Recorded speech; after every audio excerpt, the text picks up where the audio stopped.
Hey guys, just a quick update here.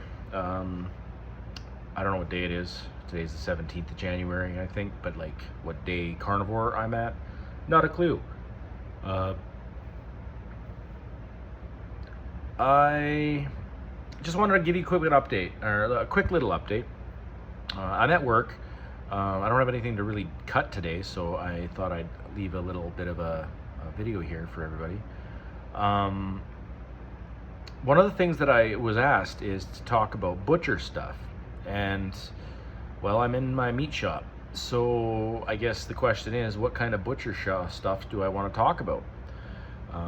I give you some suggestions, but everybody has their own sort of questions, and since I'm not a big enough YouTube channel to start doing live feeds or anything like that, I will answer questions through video based on comments I see. So if there's anybody that has any questions, please ask. I will do my best to respond and answer questions about this particular industry. There's a few things that I think that everybody should know. There are some myths that exist in cutting meat that are in this trade that people think are still around today. One of those myths that's still around is that a butcher will actually add food coloring to the meat. This is not true. I'm sure maybe somebody tried to do it, but I don't know of anybody who's ever done it. I've been a cutter for more than 20 years, and I've never seen anybody in any industry or any shop or anywhere in my country anyway do it. That doesn't mean that there aren't some shady people in some places that would do those things, but I'm not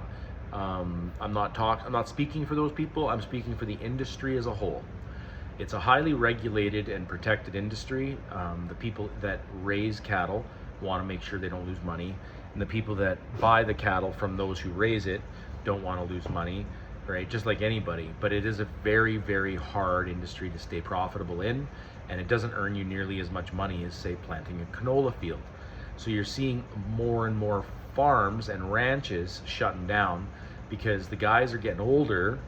None of the younger people are moving into the industry to take up the reins of being a rancher. And so what's happening is you're getting more and more grain farms and plants and stuff going into the ground for these mass agricultural crops, and less wildlife and less livestock. And this is a big problem, and this is another reason why you're seeing a big price increase in beef and pork and chicken. Chicken's an entirely different ballgame because of bird flu and whatever. But as far as beef, like with less and less people doing it, your supply is dwindling, so your costs are staying high. Lots of the farmers that I'm talking with are telling me that they're able to sell like a 300 to 500 pound steer calf for like $2,500 at auction. And this is a calf, like 500 pounds maybe, right? So they're getting $4 a pound live weight for a calf, right? That hasn't even started to translate really yet into beef prices. So beef prices are going to skyrocket. I don't think everybody is prepared. I don't think it's something that we're going to be able to cope with very easily, and it will become a challenge for every single person, myself included, as a carnivore, as those things start to happen, without having adequate beef and cattle numbers. And so not only are we competing with the vegan movement and the pharmaceutical company and the lobbies that want us to continue to eat their plants and take their pills, but we're also competing with an aging ranching market, and that's a big problem, because I mean, basically we're at a point now where a robotic tractor can farm a field. If you think about that, that's like a Roomba out in the grass or on the field, basically just collecting your canola. It's basically a Roomba, right? Like, it's an automatic vacuum, and they're designing these things to do this, and you can't do that with cows. I'm not sure if anybody has ever been around a cow, but they're not very smart creatures. They don't listen when you tell them not to do something. They will push through a fence. They will break your fence. They will break your truck. They will break your tractors. They will break your troughs. They will drop a calf in the middle of a field, and you have to go and grab it and bring it back so that it doesn't freeze to death. Like there's so many things in ranching that just makes it a hard job, and it's way more profitable with way less work for guys to plant crops: canola, barley, flax, wheat, oats, whatever. All right, they can plant those things, sit and wait, harvest once, and have enough money for the year. They don't have to deal with cows. They don't have to deal with livestock. They don't have to deal with anything like that. No random surprise. They don't have to get a phone call at 2 o'clock in the morning from their neighbor that their 50 of their cows from whatever section of their property is now wandering through Buddy's cornfield, right? Like, that just doesn't happen if you don't have cows. And so these are things, and people are realizing, hey, I can make money by just selling plants, so that's what I'll do. And so here we are in a world where convenience and money kind of rule it all, right? Never mind the fact that we're getting more and more unwell. People are getting chronically more sick every year, and our medical industry is screaming because they have not enough people to look after all the sick people, which shouldn't even be a problem, because why is there so many sick people? Well, we all know the problem, the reason for that, right? But our society wants to continue to make money. So what do we do? Well, I don't know, honestly. I actually think that one of the things that it needs to happen is regenerative farming. We need to get more land into the hands of more people and allow those people the ability allow them the ability to harvest their own animals and show people how much better it is for their life, that this is the way that we go. But the problem is that they're not very politically popular, right? Big grain companies aren't going to want to part with a bunch of their land, right? So yeah, I don't know what the solution is. It's going to be a tricky balancing act as we move through the future. The medical industry will show the health benefits of the ketogenic diet, which should lead to change politically to allow for higher amounts of meat in our diets and or our farming industries. But I'm not sure how long it will take for this to really change or take effect, if ever. Countries and civilizations, they rise and fall through the ages. Just because we're a technologically advanced human society today doesn't mean that in 80 years we won't be living in stick huts, right? Because you don't know what the future will live, or what the future will leave for us in 80 years. I'll be gone, lots of us will be gone, right? The kids will remain, but there's a lot less of those too. So it's going to be an interesting world going forward, and I don't know what it's going to look like. And I just know that the carnivore way of eating has improved my way of life, and so I'd like to talk about these things a little bit so that we can try to spur some change to generate some interest in, especially the people living in cities. Actually, a little aside, I'll actually tell you a little story. So I used to work for a grocery store selling meat in the meat department. I would come in the mornings. I would turn everything on, get the coolers running and on. Then I'd take a list of everything that would be there, and then I'd write out what I needed to cut for the day based on what I had a feeling would sell for that day. And then I would make my cutting list, and then I'd get to work cutting. I'd fill all of the stuff in the counters, the meat counters. So I would fill everything that I needed to fill into the meat counters, and then just watch it throughout the day. And so while doing that one day, I was serving customers and hanging out with a buddy that was chatting with me, and I was just whatever. But I overheard a mom and a daughter walking through the store, And this, I bet you, I was living in a pretty large city, and I bet you this was probably 2005, maybe 2006, maybe. No, it must have been 2007 even, actually. So, um, anyway, the little girl, she must have been maybe 6 or 7, maybe 8. I'm not sure. This is a long time ago now. But she'd had to ask her mom, Mom, where does chicken come from? And so, for a guy who's been in meat cutting, that's a question I love answering people.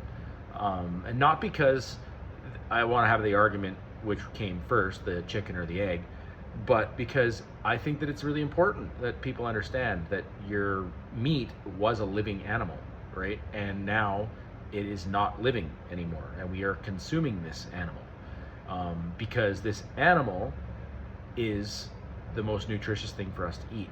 And so we were given animals. Everything was created in balance, and humans were given animals to be the shepherds of, right? If you're a biblical scholar, you'll understand what I mean. And so we have been tasked with looking after and harvesting animals and making sure that we keep that in balance.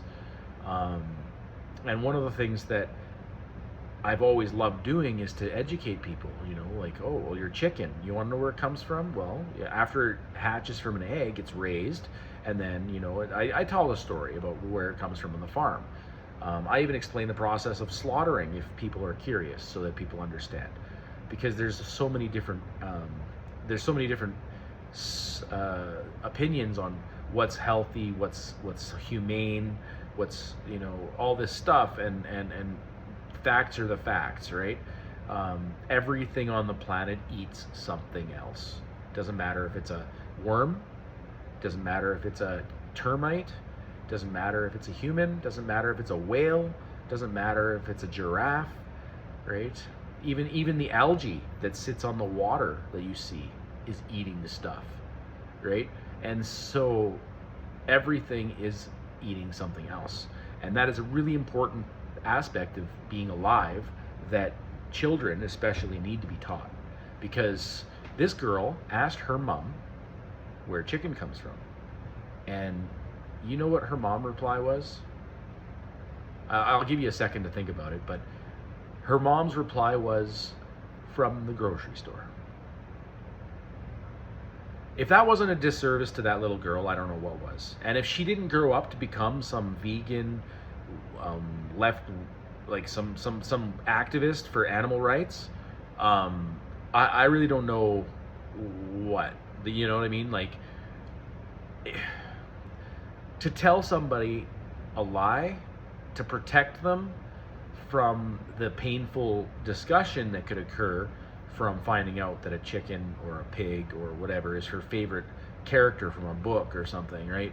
Like, it's so hard to have those discussions with children, but you have to, because the world is the natural world. It's a harsh place, we're not put here with the expectation that we're going to have the easiest life, right? None of us get out alive. And so it's really important that people are educating people, especially children, on things that are critical, right? Like this, food, like where does it come from? Unfortunately, like a lot of our parents and us, we were educated poorly too. So I don't always blame people. A lot of times I actually have a lot of sorrow in my heart, because I see the harm that everything is going I see the harm that's happening in the world based on this stuff, and I have for years, and I just never really had a way of describing it, or talking about it until recently. Since going carnivore, I think more clear. It's a lot easier for me to hold my emotions in check. I can't describe the differences in myself, but educating people is something that I would love to do, and something that I think that is really important to do, and it's something that I hope that all of us can do together, because if we're able to educate the population on the the best way for humans to eat and survive and stay healthy, then I think our society will improve a lot. And that's what we want, isn't it? To leave the world a better place than when we arrived, right? So, anyway, that's kind of where I'm at. A little bit of a few things. I don't know if it was all over the place or not, but I just want to give everybody a bit of an update.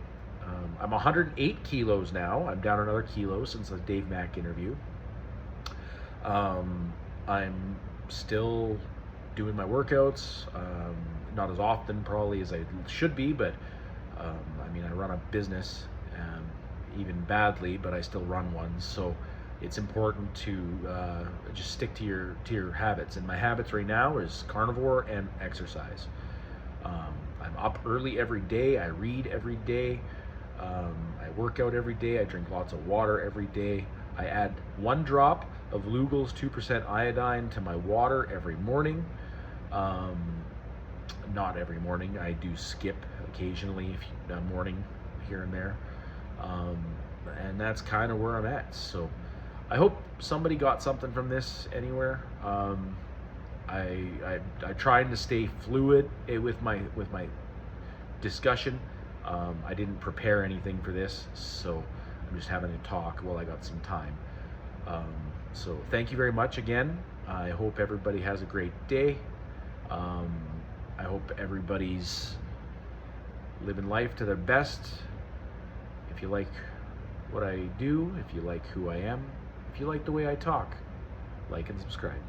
Thank you very much.